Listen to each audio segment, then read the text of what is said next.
এ জুবিন্দা কই গেলা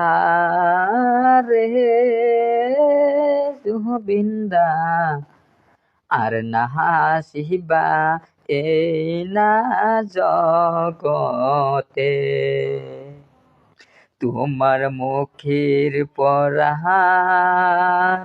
শুনিম গরু ছাগলের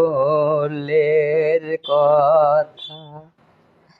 এখন আসামে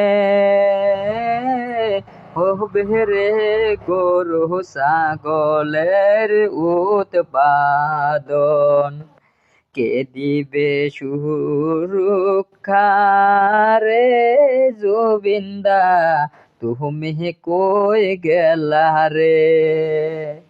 আর না পাবো তোমার মুখের কথা কে দিবে সুরক্ষা আসামের গরু ছাগলের